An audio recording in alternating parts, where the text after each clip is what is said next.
നമുക്ക് അപ്പോൾ അടുത്ത ക്വസ്റ്റ്യൻ നോക്കാം. അടുത്ത ക്വസ്റ്റ്യൻ എന്ന് പറയുന്നത് A sample of 400 observations were taken from a population with the standard deviation 15. If the mean of the sample is 27, test whether the hypothesis that the mean of the population is less than 24. ഒന്നുകൂടെ question വായിക്കാം. A sample of 400 observations എന്ന് പറഞ്ഞാൽ 400 ഒബ്സർവേഷൻസിന്റെ ഒരു sample അല്ലേ. അപ്പോൾ ഈ 400 എന്ന് പറയുന്നത് എന്താ, നമ്മുടെ n ആയിരിക്കത്തില്ലേ, കാരണം 400 ഒബ്സർവേഷൻസിന്റെ സാമ്പിൾ അല്ലേ. അപ്പൊ എന്നിന്റെ വാല്യൂ ആണ് 400. But taken from a population with standard deviation 15. പോപ്പുലേഷനിൽ നിന്നാണ് എടുത്തിരിക്കുന്ന ഈ സാമ്പിൾ. പ്രത്യേകത എന്താ, ആ പോപ്പുലേഷന്റെ സ്റ്റാൻഡേർഡ് ഡീവിയേഷൻ 15 ആണ്. അപ്പൊ സിഗ്മയുടെ വാല്യൂ അല്ലേ 15. അപ്പൊ a sample of 400 observations were taken from a population with standard deviation 15. 15 standard deviation ഉള്ള ഒരു പോപ്പുലേഷനിൽ നിന്ന് 400 ഒബ്സർവേഷൻസ് ഉള്ള ഒരു സാമ്പിൾ എടുത്തു. If the mean of the sample is 27, സാമ്പിളിന്റെ മീൻ 27, അപ്പൊ നമുക്ക് ഡയറക്റ്റ് ആയിട്ട് എഴുതാം x bar is equal to 27. Test whether the hypothesis that the mean of the population is less than 24. മീൻ എന്ന് പറഞ്ഞാൽ മ്യൂ അല്ലെ, മ്യൂ അല്ലേ പോപ്പുലേഷന്റെ മീൻ, അത് ലെസ് ദാൻ 24 ആണോ എന്ന് ടെസ്റ്റ് ചെയ്യാനാ പറഞ്ഞിരിക്കുന്നത്.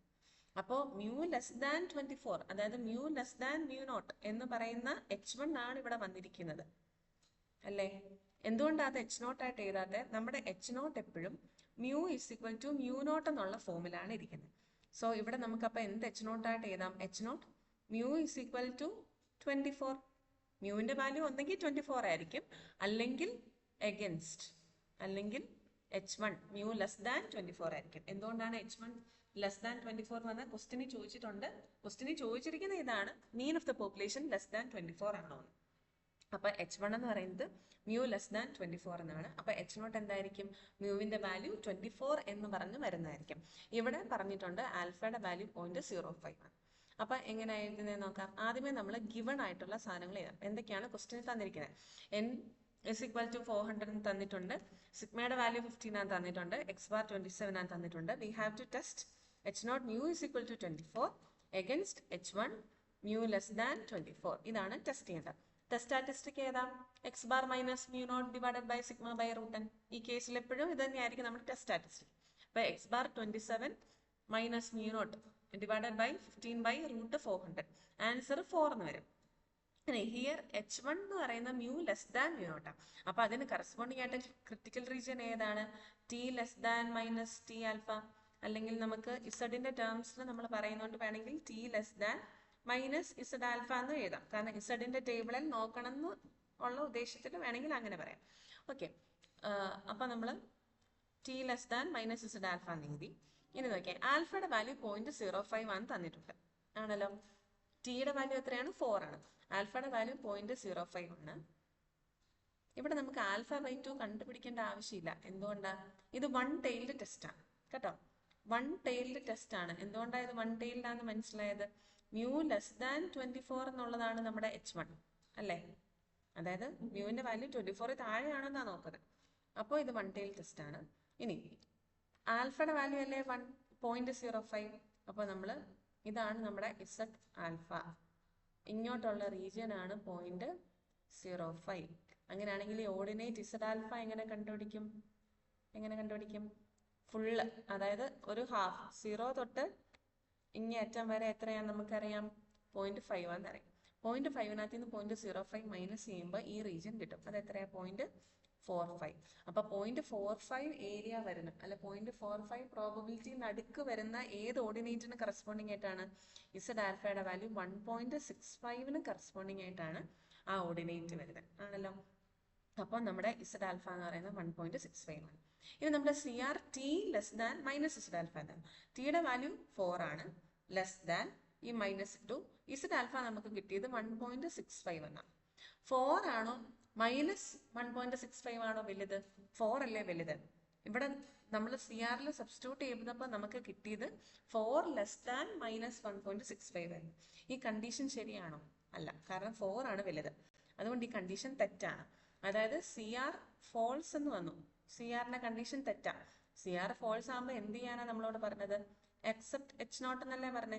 അപ്പൊ h0 അക്സെപ്റ്റ് ചെയ്യാന്ന് പറഞ്ഞാൽ അതിന്റെ അർത്ഥം മ്യൂ ഇസ് ഈക്വൽ ടു 24 എന്നാണ്. അതായത് mean of the population is 24 എന്നാണ് കിട്ടിയത്. നമ്മുടെ ക്വസ്റ്റ്യൻ എന്തായിരുന്നു, mean of the population less than 24 ആണോ നോക്കാനല്ലായിരുന്നു നമ്മുടെ ക്വസ്റ്റ്യൻ. നമ്മുടെ ക്വസ്റ്റ്യൻ ലെസ് ദാൻ 24 ആണോ നോക്കാനായിരുന്നു. അപ്പൊ അതിനകത്ത് നമുക്ക് എന്താ മനസ്സിലാക്കേണ്ടത്, നമ്മൾ H0 ആണ് അക്സെപ്റ്റ് ചെയ്തത്. അതായത് മ്യൂവിന്റെ വാല്യൂ ഈക്വൽ ടു 24 ആണ് അക്സെപ്റ്റ് ചെയ്തത്. അതിന്റെ അർത്ഥം മ്യൂ ലെസ് ദാൻ 24 ആണോ? അല്ല. സോ അതിനകത്ത് നമ്മൾ എന്താ കൺക്ലൂഷൻ ആയിട്ട് എഴുതേണ്ടത്, mean height of the students is not less than 24. 24ൽ താഴെ അല്ല എന്നുള്ളതാണ് നമ്മുടെ കൺക്ലൂഷൻ വരുന്നത്. അടുത്ത ക്വസ്റ്റ്യൻ നോക്കാം. അടുത്ത question, the mean weight of a sample of 100 students is 50 kilograms with standard deviation 3. Is it unreasonable to accept the claim that the mean weight of the students is 51 kilogram? അപ്പോൾ അതായത് ഒരു sample of students എടുത്തു. എത്രയാ സാമ്പിളിന്റെ size? 100. 100 പേരുടെ ഒരു sample എടുത്തു. അപ്പൊ n ആണ് 100, അവരുടെ മീൻ ആണ് 50 അല്ലെ. അപ്പൊ എക്സ് ബാർ തന്നിട്ടുണ്ട്, 50 തന്നിട്ടുണ്ട്, വിത്ത് സ്റ്റാൻഡേർഡ് ഡീവിയേഷൻ 3. അപ്പൊ ഇവിടെ ഒരു കാര്യം നോക്കിയേ, ഇവിടെ വിത്ത് സ്റ്റാൻഡേർഡ് ഡീവിയേഷൻ 3 എന്ന് പറഞ്ഞാൽ ഈ സാമ്പിളിന്റെ മീനാണ് അല്ലെ. സാമ്പിളിനെ പറ്റിയിട്ടാണ് നമ്മളിവിടെ സംസാരിക്കുന്നത്. സാമ്പിളിന്റെ സൈസ് ആണ് 100, മീനാണ് 50, വിത്ത് സ്റ്റാൻഡേർഡ് ഡീവിയേഷൻ 3 എന്ന് പറഞ്ഞാൽ എസ് ആണ് 3 അല്ലെ. എസ് അല്ലേ ഇവിടെ തന്നിരിക്കുന്നത്. എന്തുകൊണ്ടാണ് എസ് ആയിട്ട് എടുത്തത്? സാമ്പിളിന്റെ സ്റ്റാൻഡേർഡ് ഡീവിയേഷൻ ആണ്. നമ്മൾ mean weight of a sample of 100 students is 50 kilograms with standard deviation 3 എന്നാണ് തന്നിരിക്കുന്നത്. അപ്പം n തന്നിട്ടുണ്ട്, എക്സ് ബാർ തന്നിട്ടുണ്ട്, എസ് തന്നിട്ടുണ്ട്. Is it unreasonable to accept the claim that the mean weight of the students is 51 kilogram? അപ്പൊ നമ്മളോട് ചോദിച്ചിരിക്കുന്ന question എല്ലാ സ്റ്റുഡൻസിന്റെയും മീൻ 51 ആണോ എന്നാ. അപ്പൊ H0 എന്താ എഴുതണ്ടേ? H0 mu is equal to 51 ആണോ എന്നാണ് നമ്മൾ ടെസ്റ്റ് ചെയ്യുന്നത്. എഗൻസ്റ്റ് H1 എന്തായിരിക്കും?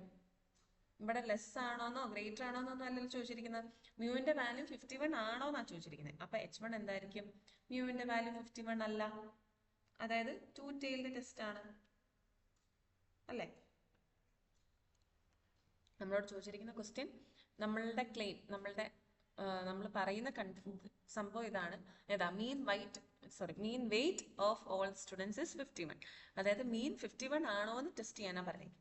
അപ്പൊ H0 എപ്പോഴും മ്യൂവിന്റെ വാല്യൂ 51 ആണോ നോക്കണം. H1 എന്താണ്? മ്യൂവിന്റെ വാല്യൂ 51 അല്ല. ഇനി ഇവിടെ ഒരു കാര്യമുണ്ട്, എന്നിന്റെ വാല്യൂ 100 അല്ലേ.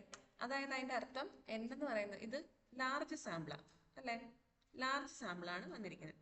അപ്പൊ ലാർജ് സാമ്പിളിൽ സിഗ്മ തന്നിട്ടില്ല. സിഗ്മ എന്ന് പറയുന്നത് നമ്മുടെ പോപ്പുലേഷന്റെ ഇത് തന്നിട്ടില്ല. പോപ്പുലേഷന്റെ സ്റ്റാൻഡേർഡ് ഡീവിയേഷൻ ആണ് തന്നിട്ടില്ല. പക്ഷെ n ലാർജ് ആണ്. വെൻ n ഇസ് ലാർജ് നമ്മൾ പറഞ്ഞിട്ടുണ്ട് സിഗ്മ തന്നെയാണ് എസ് അല്ലെ, എസ് തന്നെയാണ് സിഗ്മ. സോ നമുക്ക് എസ് ഇസ് ഈക്വൽ ടു 3 എന്ന് എഴുതുന്ന കൂടെ തന്നെ എന്ത് എഴുതാം? സിഗ്മയുടെ വാല്യൂ ആണ് 3. എന്തുകൊണ്ടാണ്? ഇത് ലാർജ് സാമ്പിൾ ആയതുകൊണ്ട്.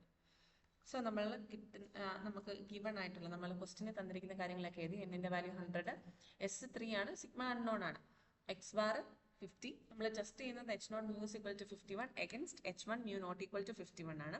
നമ്മുടെ ടെസ്റ്റ് സ്റ്റാറ്റിസ്റ്റിക് ഏതാ? T is equal to X bar minus mu divided by sigma by √n ആണ്. അപ്പൊ അതിൽ വാല്യൂസ് സബ്സ്റ്റിറ്റ്യൂട്ട് ചെയ്യുമ്പോൾ നമുക്ക് കിട്ടുന്ന വാല്യൂ 3.33 എന്നുള്ളതാണ്. ഓക്കെ, ഇനി നമുക്ക് ആൽഫയുടെ വാല്യൂ തന്നിട്ടില്ല അല്ലെ. ആൽഫയുടെ വാല്യൂ തന്നിട്ടില്ലെങ്കിൽ നമ്മൾ എന്തായിട്ടാണ് എടുക്കുന്നത്? ആൽഫയുടെ value alpha is equal to 0.05 എന്നാണ് എടുക്കുന്നത്. ഇനി ഇത് 2 tailed ടെസ്റ്റ് അല്ലേ. അപ്പൊ നമ്മുടെ ക്രിട്ടിക്കൽ റീജിയൻ എന്ന് പറഞ്ഞാൽ modulus of T greater than or equal to Z alpha by 2 എന്നുള്ളതാണ്. അപ്പൊ ആൽഫ 0.05 ആണ്, ആൽഫ ബൈ 2 എത്രയാ? 0.025 ആണ്. ഇനി എങ്ങനെയാ റീജിയൻ കണ്ടുപിടിക്കുന്നത്? നോർമലിന്റെ ഗ്രാഫ് വരച്ചു, ഇത് 0, ആൽഫ ബൈ 2 ആണ് ഈ 0.025. അപ്പൊ അതിന് കറസ്പോണ്ടിങ് ആയിട്ടുള്ള ഇസഡ് ആൽഫ ബൈ 2 എത്രയാണ്? Z alpha by 2 is equal to 1.96. എന്തുകൊണ്ടാണ് 1.96 ആണെന്ന് പറഞ്ഞേ? മൊത്തം ഒരു ഹാഫ് 0.05, 0.05 0.025 മൈനസ് ചെയ്യുമ്പോൾ 0.475. 0.475 കറസ്പോണ്ടിങ് ആയിട്ടുള്ള നമ്മുടെ ഓർഡിനേറ്റ്, നമ്മുടെ സൈഡിലത്തെ വാല്യൂ 1.96 ആണ്. ഇനി CR സബ്സ്റ്റിറ്റ്യൂട്ട് ചെയ്യാം. മോഡുലസ് ഓഫ് ടി എന്ന് പറയുമ്പോൾ 3.33 greater than or equal to 1.96. ഇവിടെ നോക്കിയേ, നമ്മൾ CR എന്തായിരുന്നു? Modulus of T greater than or equal to Z alpha by 2 എന്നുള്ളതാണ് CR. അപ്പൊ മോഡുലസ് ഓഫ് ടിക്ക് പകരം 3.33 സബ്സ്റ്റിറ്റ്യൂട്ട് ചെയ്തു, greater than or equal to 1.96. ഈ കണ്ടീഷൻ ശരിയാണോ? ഈ കണ്ടീഷൻ ശരിയാണ്. അതായത് CR ട്രൂ ആയിട്ട് വന്നു അല്ലെ. CR ശരിയാണെങ്കിൽ CR എന്ന് പറഞ്ഞാൽ ക്രിട്ടിക്കൽ റീജിയൻ ആയിരുന്നു. ക്രിട്ടിക്കൽ റീജിയനിൽ നമ്മുടെ ടെസ്റ്റ് സ്റ്റാറ്റിസ്റ്റിക്കിന്റെ വാല്യൂ വന്നാൽ നമ്മൾ അവിടെ റിജക്റ്റ് ചെയ്യുക ചെയ്യേണ്ടത് അല്ലേ? റിജക്ട് H0 ആണ് ചെയ്യേണ്ടത്. അപ്പം CR ട്രൂ ആയി, അതിന്റെ അർത്ഥം H0 റിജക്ട് ചെയ്യണം. H0 എന്തായിരുന്നു? H0 mu is equal to 51 എന്നുള്ളതായിരുന്നു. ഇത് റിജക്ട് ചെയ്യണം, അതായത് ഇത് തെറ്റാണ്. അപ്പൊ അതിനകത്ത് നമുക്ക് എന്ത് മനസ്സിലാക്കാം? ഇത് നമ്മളെ ഇതിനകത്ത് നിന്ന് എന്താ മനസ്സിലാക്കണ്ടേ? നമ്മുടെ മീൻ വെയിറ്റ് പറയുന്നത് അല്ലെ? അപ്പൊ മീൻ വെയിറ്റ് ഇസ് നോട്ട് 51 എന്നാണ് മനസ്സിലാക്കേണ്ടത്. അപ്പൊ H0 mu is equal to 51 എന്നുള്ള കണ്ടീഷൻ തെറ്റാണ്. therefore മീൻ വെയിറ്റ് 51 അല്ല, അപ്പം ഇറ്റ്സ് നോട്ട് 51. അപ്പൊ അതല്ലേ നമ്മുടെ H1. ഇപ്പം mu is equal to 51 എന്നുള്ളത് നമ്മൾ റിജക്ട് ചെയ്തു. റിജക്ട് ചെയ്താൽ അതിന്റെ അർത്ഥം H0 റിജക്ട് ചെയ്തു. H0 റിജക്ട് ചെയ്യുമ്പോൾ എന്താ അക്സെപ്റ്റ് ചെയ്യേണ്ടത്? H1 ആണ് അക്സെപ്റ്റ് ചെയ്യേണ്ടത്. H1 എന്തായിരുന്നു? mu നോട്ട് ഈക്വൽ ടു 51 എന്നുള്ളത്. അപ്പൊ അത് നമ്മൾ അക്സെപ്റ്റ് ചെയ്തു. അപ്പൊ കൺക്ലൂഷനും നമ്മൾ എഴുതണം. അപ്പൊ നോക്കിയാൽ here 3.33 is greater than 1.9. So we reject the null hypothesis. Null hypothesis on H0. And the mu is equal to 51 എന്നുള്ളത് റിജക്ട് ചെയ്യും. That is mean weight of all students is not 51. ഇനി ഇത് അടുത്തൊരു ക്വസ്റ്റ്യൻ, 4ാമത്തെ ക്വസ്റ്റ്യൻ ആണ്. അപ്പൊ ഈ question ഒന്ന് വായിച്ചിട്ട് നിങ്ങൾക്ക് മനസ്സിലാവുന്ന പോലെ ആദ്യമേ ഗിവൺ എഴുതുക. അത് കഴിഞ്ഞിട്ട് അതിന്റെ എന്താണ് H0 എന്താണ് H1 എന്നൊക്കെ ഉള്ള എഴുതിയിട്ട് ഈ ക്വസ്റ്റ്യൻ ഒന്ന് ഹോംവർക്ക് ആയിട്ട് ചെയ്യും.